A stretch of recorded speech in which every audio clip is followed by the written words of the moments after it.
Happy Friday to everybody. Glad to see y'all. It has been a whirlwind week. I feel, part of me feels like it's been a fast week, and then it seems like it's been 2 weeks since we were together, but it's only been 7 days. We got people jumping on, but happy National Fruit Cocktail Day. I don't know if that's the refreshing little dish of sides that you get, or is that National Fruit in your cocktail day. I may go with the latter, but I'll let y'all decide what y'all want to do. All right, couple things to hit, and then I'll get some feedback from y'all today. Overall, I mean, economy's not. Wall Street's had a shaky week. We talked about this last week, and we started seeing tech stocks go down. That hadn't changed much in a week, I promise you that. Gas prices are up more. Golly day, crunch time. Food price index is up 17 months straight. 17 months straight. There are 11.5 million jobs available in the United States right now, open jobs, and we're fighting that with 3 million less people in the workforce. That's not getting any better anytime soon, unless Tom can really turn out some students fast, right? That's going to be well, we're going to have a longer discussion about that one day. But anyway, but we're going to have, this summer is going to be tough, I do believe. Gas prices are supposed to peak sometime mid-June through Labor Day, somewhere in the neighborhood of $4.50 a gallon on US average. And thank goodness South Carolina is a little bit below average, but that's right now. 4.20 is the highest in history, and so we're going to see craziness happen left to come. Anyway, but it's not slowing down. I was on 95 yesterday and 26, and you wouldn't believe. Anyway, nobody is sharing. They're passing on expenses, but people are still on the roads. Big week, South Carolina. Well, the most anticlimactic week in the history of the General Assembly, signing die week, and nothing happened. Nothing. They're going to get. They did get an early voting compromise done minutes before, or I guess it was Thursday, Wednesday night. They got a deal worked out, but of all the things they had to deal with, anyway, budget they hadn't finished that, but they're going to come back and deal with that by June 30th. Splitting DHEC into two, which has been talked about for 25, 30 years. Not happening. Medical marijuana dead. Hate crimes legislation pushed by the state chamber. Only 2 states in the country that don't have a hate crimes legislation. No, didn't happen. Anyway. But we're all waiting with bated breath to see what they do with the budget. And so I guess the conferees will meet, because they do have a $1 billion differential in spending, meaning the Senate passed a $1 billion tax rebate plan. The House did not. And so they got to figure out how to split $1 billion between what the House did and what the Senate did. There are going to be some humdinger meetings going on, I promise you that. And none of them will be out front. They'll all be behind the scenes getting that done. But we'll keep you posted when we know something. But it'll probably be early June before we come back. And I don't think the Senate and the House are planning to come back until after the elections of,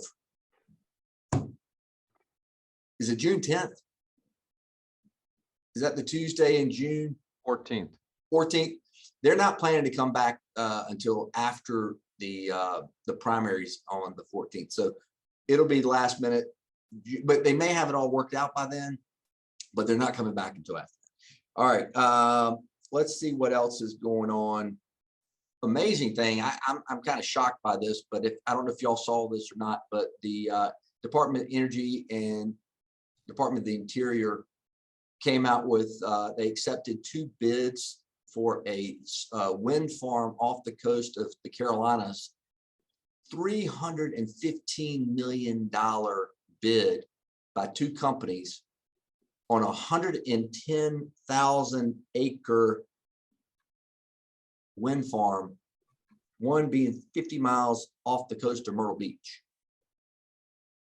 These 1.3 gigawatts of power will be produced off the coast. That's enough to potentially run 500,000 homes. That's a lot. Now, I hate to be the bearer of bad news, but the cost of actually transporting, you got energy that's 50 miles off the coast, and that's somehow got to get back on the coast. And how they do that, anyway, it actually was a few years ago, it was the 5 times the cost of nuclear. So I'm anxious to see what those costs. I'm sure technology has improved, but that's great and all, but energy prices are not going down, by the way. I'll just leave it there. I don't know how much, but I'm just saying $315 million for the rights to build something offshore. That's just the rights to do it is a lot of money. But Duke Energy and some other company won those 2 contracts, and one's off. Anyway, they're 2 different sites, but anyway, interesting stuff. Lots going on in the business community in Columbia this week. You saw the Standard, which is the new student housing complex on Washington and Assembly Street, topped off. So they have 441,000 square feet of space, 17 stories. They're going to be open by next August, so August of 2023. They too will have a pool jumbotron on the top floor, tanning beds, workout rooms. Anyway, stuff that you need to go to college, right? I mean, wow. Tara, you didn't have that. I didn't have that. Chad lives it every day, but what a great place. Anyway, if you notice though, and Daniel said this, I think I've said this too, but the top, since they did not get the abatement that when we did the student housing abatement program through the city, it was a 5-year program. Now, right now, the top 5 taxpayers in the city of Columbia for property taxes are the 5 housing projects that were built. That's a style, and they're only paying 50% freight right now. So it's been a significant impact on the city, and just wait till they start. That 20 years rolls off, and they get they pay the full freight. So I'm not quite sure all the abatements that the Standard received, but it's by far the biggest, 17 stories, 274 units, and I think 550 beds or something like that, maybe a little bit more than that, but it's a lot. So that topped off, which means they've got all the floors in now. They just got to go in and fill in, build it out, but it'll be August next year. Congrats to White Claw, Mark Anthony Brewing. Thanks, staff, whoever brought me my hat. But they had the big groundbreaking yesterday for White Claw, $490 million investment. It's the largest brewery built in North America in 30 years, 1.2 million square feet. The pictures that I couldn't make it yesterday, but lots and lots of beverages. I think they actually, their permit allows for 3 million gallons of water a day. So that's a big facility. And we're glad that they came to Richland County, and props to those folks, but we appreciate their partnership. More to come on that, because I may just be out there in a couple of weeks for Coffee with Carl. You heard it here first, kids. We'll be there in a couple of weeks. So happy to do that. Also, we are seeing lots of new businesses pop up, lots of energy, lots of activity that's talking about. I'm excited to see what comes to fruition in the next few weeks. But some news is not really worth talking about. Richland 2. At some point, I got to lay it on line. I got called out this week by not saying anything. And so I probably need to expand my audience a little bit. No offense to y'all. Y'all hear it first, but I need to probably expand a little bit.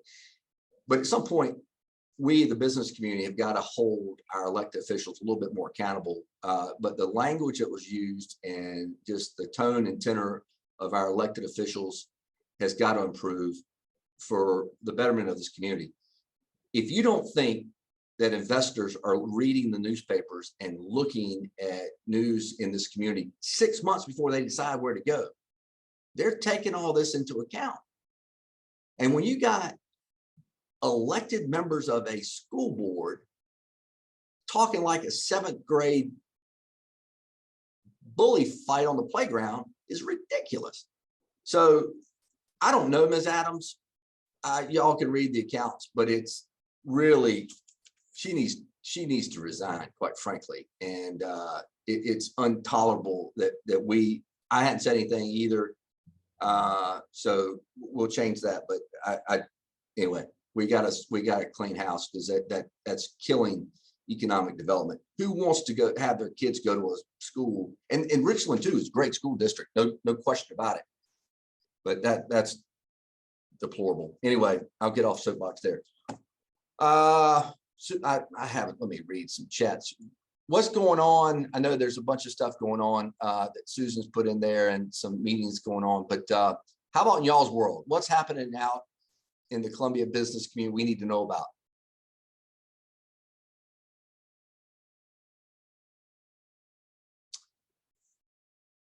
It's time to go, but let me have a little sip.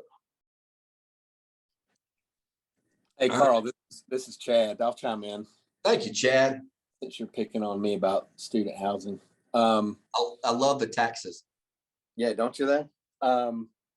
So I would just say that our work at the incubator and at our McNair Aerospace Center continues. And so, a couple of highlights I would say is that we had some of Siemens top management in this week. They're going to double down with us. They've already, they invested several years ago about $600 million in software donation to the university. We've been using that software to do industry projects with IBM, Nephron, Yaskawa. We actually had a sterile compounding system get built by our students through our engineering capstone classes. That's now at Nephron getting FDA approval.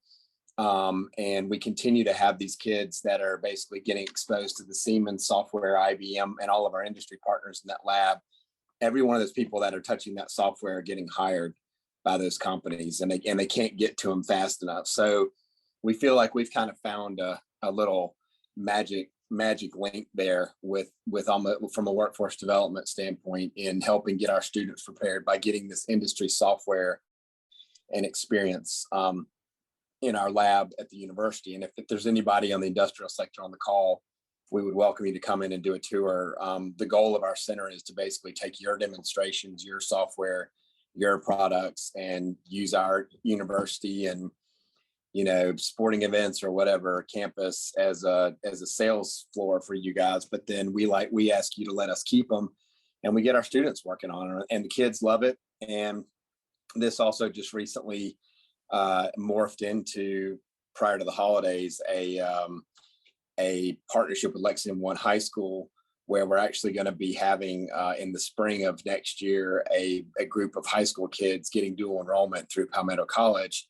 And the main thing there is they'll be working in this lab, working with industry partners that are in our region. So, we may have a Mark Anthony Brewing demonstration where we have kids learning how to operate a Mark Anthony, unit operation or a reactor or something like that. So, we're really seeing a lot of success with that. And so we're excited about that program. I think on the other side, we also continue to work with Midlands Tech and the Meeting Place Church with actually a fellow. I finally joined Leadership Columbia.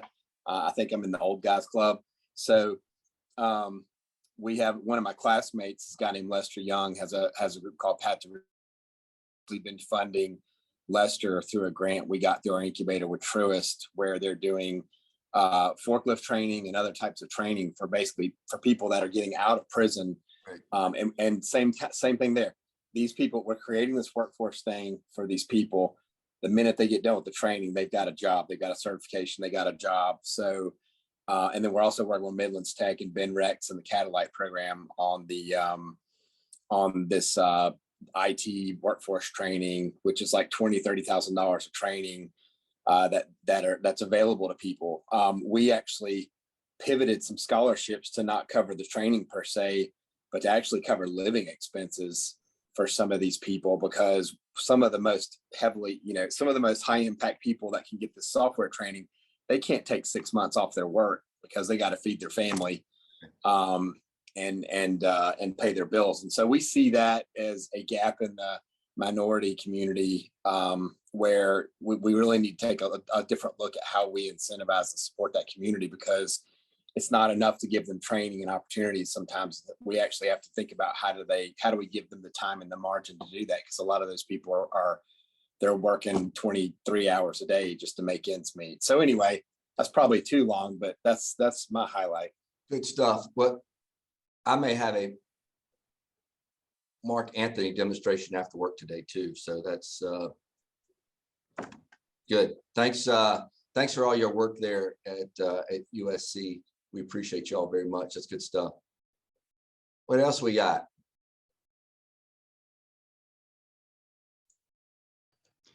I'll just kind of tag on to what Chad was saying. He mentioned Nephron, and Chad, it sounds like a wonderful programs you have there, tying the business community with academia. Glen Forest School also has a program working with Nephron, and I think that says a lot about Nephron, because those who are not familiar with Glen Forest School, it's a school for high school for kids with special needs, and they do a wonderful job at trying to help these kids become independent and give them the skills that they need and the involvement, like with Nephron, to actually have meaningful jobs once they graduate. So kudos to all those efforts to tie business with academia. I think it's very important. Yeah, good stuff. Thanks, Rusty. Tom, how's classes done? What's happening at Columbia College? Well, for the on-campus students, we had the commencement was April 29th for everybody. So on-campus students are gone. We do everything, all the classes online in the summer, but May 2nd, a new term for the online program started, a new term for graduates. So, all kinds of education happening. On campus, we are doing all the things we can't do while the students are here. Yeah. The one that you all care about is our swimming pool. And last week, we completely resurfaced the pool deck. So it's gorgeous. The swim coach was telling me, I haven't done this yet, but he said he sprinkled some water on it, got in his bare feet, ran, tried to slide, and he couldn't. So the technology has really improved, not that we approve of running around on the pool deck and trying to slip, but we host 2 swim teams, and we've got the swimming lessons happening again this summer, all of that. The other thing I'll just mention, I know that I've noticed in this community, people care a certain amount about women's athletics. So I'm sure that everyone already knows this, but something unprecedented in women's athletics happened last month. Never happened before. So I know you already know about this, but because I haven't been on this call for a while, I'll just mention it. Of course, what I'm talking about is that our women's track team, never in the history of our athletic conference, which has 16 colleges in it, has the same college won the indoor season and the outdoor season. And so we did that, go Koalas. But I know that you already were supporting that, because I know that there's some other women's athletics that happens that people pay attention to too. But no, it's real good. We're looking, again, the headline is we had 1,200 enrollment in 2019. Nationally, college enrollments have been falling during the pandemic. We'll be over 1,500 this fall. Oh, great. So Columbia College is on a nice trajectory. Last month, we had our 10-year visit from our accreditor. The best possible outcome is something called no recommendations. That's what we got.